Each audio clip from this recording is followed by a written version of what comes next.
In Paladins, finding a main can be a difficult and time-consuming process. A champion you just like of the looks or the design might not turn out to be so reliable when it comes to the gameplay.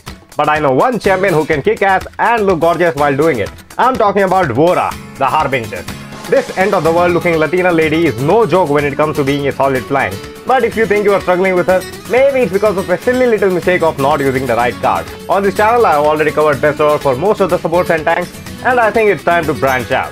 What up pins, and welcome back to the Thug-Rated channel, where this time I'm showing you my best over for Vora for 2022. And without any further ado, let's get started. Before we even begin building Vora, we need to decide on what talent we need to use. See, here's where the problem arrives. Usually with most champions in Paladins, you don't really have to scratch your head and think about anything when you are picking a talent. Because most of them just have that one talent that is so obviously better than the other choices that you don't even have to think for a second. With Vora, however, you actually have a choice to make. With Vora, you can either use Unyielding Pressure or Relentless Presence. Both of them are equally as viable, fun, and hence picked. In this video, I'm going to be showing a build for each of them so you can decide what talent you wanna play. I won't be talking about Deafening Silence cause honestly it's hot garbage. This talent is absolute ass and please do not play it. This is pretty much like playing base Vora, and after round 1 when everybody and their mother has the resilience 3, it won't be helping you at all. So, first up is my build for Unyielding Pressure. We are going to be starting with Moss Embrace 5. Vora is one of the two flanks with insanely good poke damage which you should always try to make use of. But since you don't have two charges of it like you do with Relentless Presence, this card will help you engage and disengage in fights much more smoothly. Next up is New Purpose 4. This is pretty much a mandatory card, as Vora can dish out high damage but she can't take hits well. So yeah, since she is such a glass cannon, you are definitely going to be needing some extra health on deck so you can survive most of the fights. Next up is Broken Path, or what may come at level 4. 2 cards? Yeah. Ever since the Quarterize change has taken effect, all of the self-sustain cards have taken a big hit in popularity.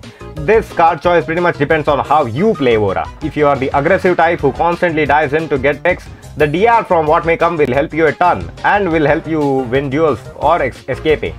But if you are the one who just tries to whittle enemies down from a distance, Broken Path will be much more effective since you will be out of Quarterize and you will be dealing a lot of damage. So yeah, you can decide between either of these cards. Both of them are really good and work good with Unyielding Pressure. And as for the filler cards, I have Crimson Ascent and Sharpened Resolve at level 1. I have Crimson Ascent cause Dark Siphon is a really good way for Vora to sustain herself, and if you keep missing it, that will lead you to losing a lot of fights.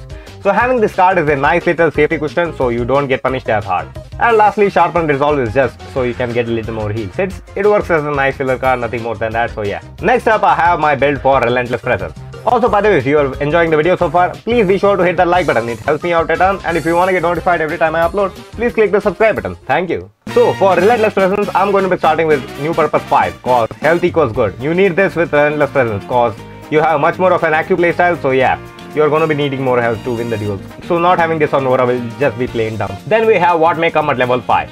See, with Unyielding Pressure, this card is still good, but it becomes truly awesome when you have the double tendril talent. As with this, you have a constant DR that will make you more durable in fights. Now, I'm not exactly sure if this stacks with itself, but like, don't use both your tendrils in succession because that's a recipe for disaster. Be like Maze. Use the movement ability once to get in and save one as a backup, just to get out. In both cases, this card will help out a ton.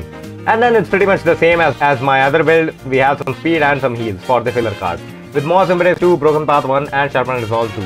And those are my builds for Vora. Also, hey, since you watched this video till the end, I'm assuming you liked it and don't hate me, so why not subscribe to the channel? But anyways, thanks for watching and I'll see you guys next time. Peace, have a good day.